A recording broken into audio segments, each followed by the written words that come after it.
Pemirsa, penentuan awal tahun ajaran baru 2020-2021 pada 13 Juli mendatang memantik pro kontra di kalangan masyarakat. Sejumlah kalangan menginginkan tahun ajaran baru diundur hingga pandemi COVID-19 selesai. Sedangkan sebagian lainnya meminta tahun ajaran baru tidak diundur dengan solusi perombakan kurikulum. Ini adalah gerakan mengangkat kata 1, 2, 3, 4. Melegongit, energi Kaisa. Ball is H star. Car is Q star. Bye bye, Miss. Pandemi COVID-19 mempengaruhi seluruh sektor termasuk dunia pendidikan. Sejak pemerintah memutuskan kegiatan belajar mengajar KBM dilakukan dari rumah, tidak sedikit masyarakat yang menilai KBM daring atau online tidak berjalan optimal. Tak sekedar soal KBM daring, keputusan Kementerian Pendidikan dan Kebudayaan RI untuk tetap memulai tahun ajaran baru 2020-2021 pada 13 Juli mendatang juga menuai kritikan.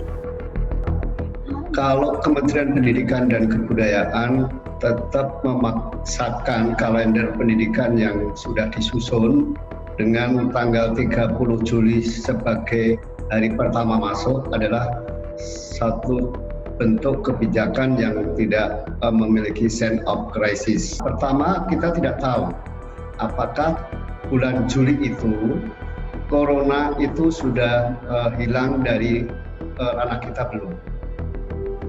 Kalau belum, berarti masyarakat akan terbebani oleh dua hal. Pertama, kebutuhan untuk survive sehari-hari. Yang kedua, terbebani untuk memikirkan mencari sekolah. Paling tidak pembelajaran jarak jauhnya memang ini sampai September mungkin ya kita akan lihat apakah 0 kasus terjadi di DKI Jakarta. Kalau memang ini harus PJJ, pembelajaran jarak jauhnya di rumah, maka sama sih ya, harusnya pemerintah juga menyederhanakan kurikulum. Nah, yang KPAI berkali-kali bicarakan adalah soal menggratiskan internet pada jam pembelajaran jarak jauh berlangsung. Namun jauh-jauh hari Menteri Pendidikan dan Kebudayaan Nadiem Makarim menjelaskan pihaknya sudah siap dengan sejumlah skenario kurikulum pendidikan di tengah pandemi COVID-19. Harus diketahui bahwa Kementerian Pendidikan dan Kebudayaan sudah siap dengan semua senario. Ya, kami sudah ada berbagai macam skenario, tapi tentunya itu bagaimana kita penanganan dalam skenario apapun itu terus menjadi suatu diskusi dengan pakar-pakar. Rencananya, Kemendikbud akan memberlakukan sistem kurikulum yang tidak sama dengan kegiatan belajar mengajar lewat tatap muka di sekolah. Metode dan media pelaksanaan dilakukan dengan pembelajaran jarak jauh yang dibagi menjadi dua, yakni daring dan luar jaringan melalui media seperti televisi hingga radio. Tim Liputan Metro TV.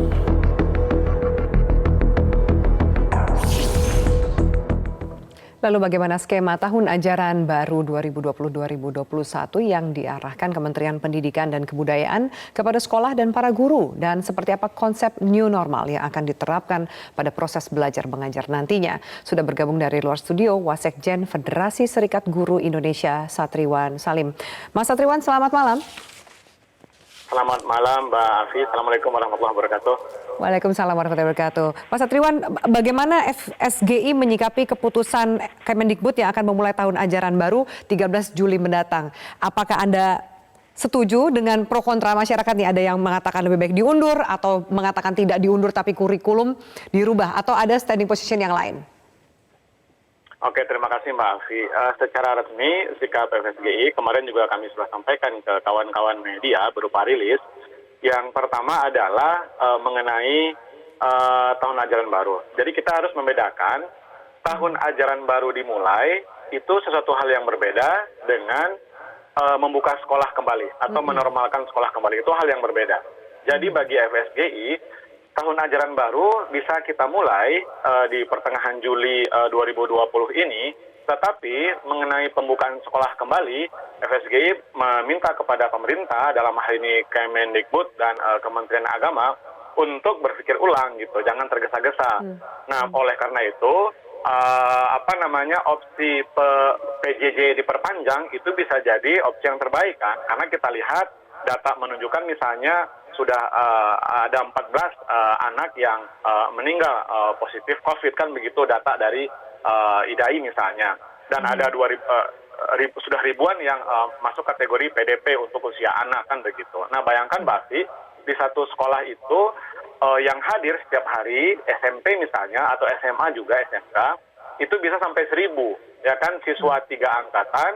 Kemudian ditambah lagi guru, ditambah tenaga kependidikan, ditambah orang kantin misalnya, atau keamanan, termasuk juga orang tua yang mengantarkan begitu. Bayangkan kalau bisa satu anak positif bisa mempengaruhi yang lain, bayangkan berapa yang terpengaruh. Nah, oleh karena itu, untuk keselamatan anak dan untuk menjaga kesehatan anak, kemudian juga guru warga sekolah lainnya, maka opsi PJJ diperpanjang itu bisa menjadi opsi yang terbaik. Tetapi tahun ajaran baru tetap kita mulai, gitu loh. Jadi hal yang berbeda. Ini gitu. harus dikonfirmasi, jangan sampai para mungkin orang tua terutama salah paham bahwa dimulainya tahun ajaran baru berarti bukan berarti sekolah dibuka dan siswa kembali bersekolah, seperti itu ya. Betul, itu hal yang berbeda. Makanya walaupun kawan-kawan kami juga seperti tadi disampaikan, ada juga kelompok masyarakat yang menginginkan tahun ajaran baru itu diundur menjadi Januari. Tapi ini kan dampaknya sangat luas terhadap sistem pendidikan. Di sisi lain juga penerimaan mahasiswa baru untuk SMA ya kan, SMK atau madrasah aliyah itu sudah dimulai juga. Mau di kegiatan apa anak-anak kita selama 6 bulan ke depan? Belum lagi guru-guru. Nah, terkait dengan kalau kita memundurkan tahun ajaran baru menjadi Januari, bagaimana eksistensi sekolah swasta, guru-gurunya? Maksud saya begini, sekarang saja kita sudah hampir 3 bulan PJJ, pembelajaran jarak jauh di rumah, online maupun offline, ya kan? Itu orang tua di sekolah swasta, khususnya swasta menengah ke bawah, sudah tidak mampu membayar SPP secara penuh, ya kan, bahkan juga tidak mampu dan tidak mau gitu kan, karena efek ekonomi dari pandemi. Nah bayangkan, padahal ada pembelajaran loh, itu saja sudah keberatan membayar SPP. Kenapa orang tua beralasan karena sekolah tidak mengeluarkan biaya besar, listrik, AC gitu kan, karena pembelajaran di sekolah, apa di rumah maksudnya. Nah apalagi kalau 6 bulan ke depan kosong kan, makanya opsi memindahkan atau menggeserkan tahun ajaran baru ini risikonya justru sangat besar. Lebih Jadi, besar, oke, yang pilihan baik. tadi, betul. Ya. Baik, Pak Satriwan, kita harus jeda, nanti saya akan tanya lebih jauh. Lalu bagaimana dengan new normal dalam dunia pendidikan, terutama kegiatan belajar mengajar menurut dari Federasi Serikat Guru Indonesia. Tetaplah bersama kami di Prime Time News.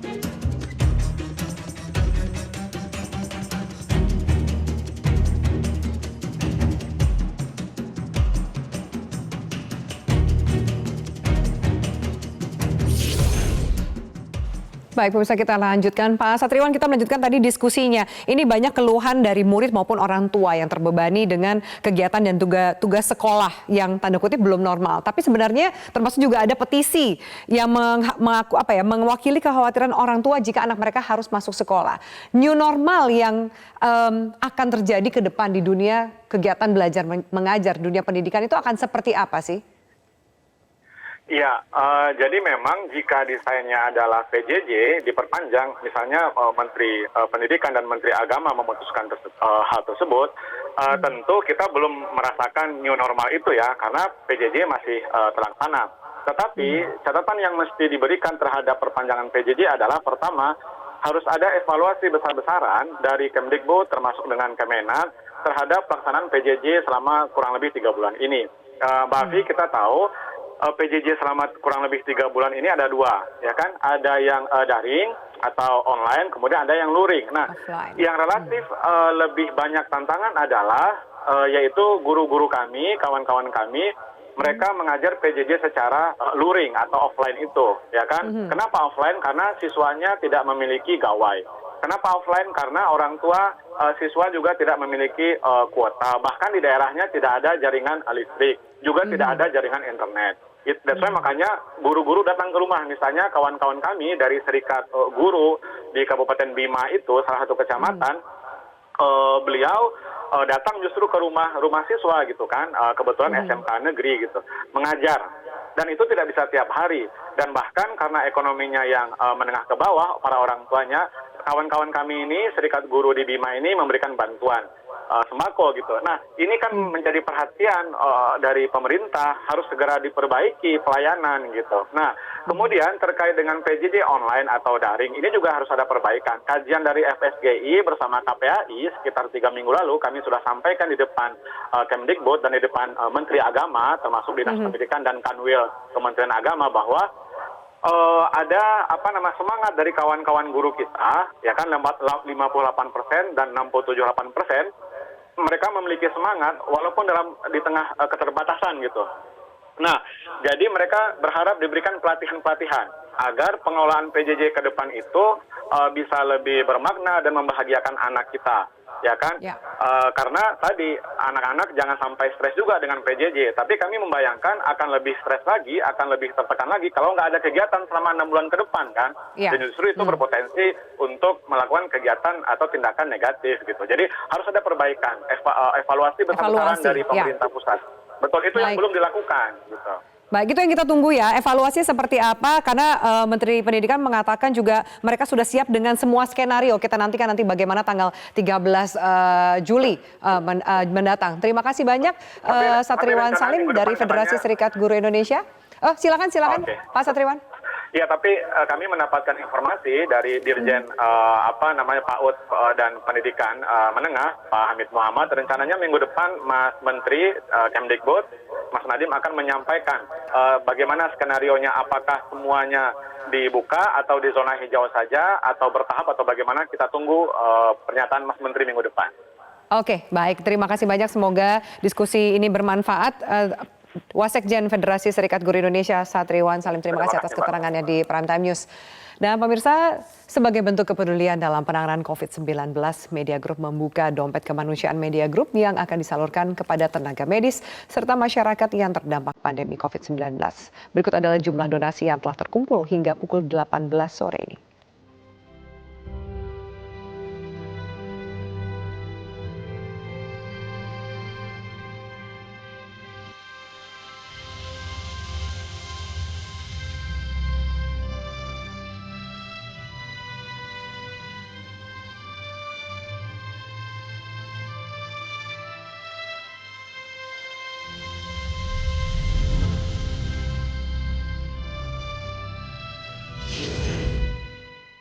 Informasi tadi sekaligus juga menutup perjumpaan kita di Prime Time News. Atas nama kerabat kerja yang bertugas, saya Afiani Malik undur diri. Terima kasih atas atensi Anda. Selamat malam, sampai jumpa.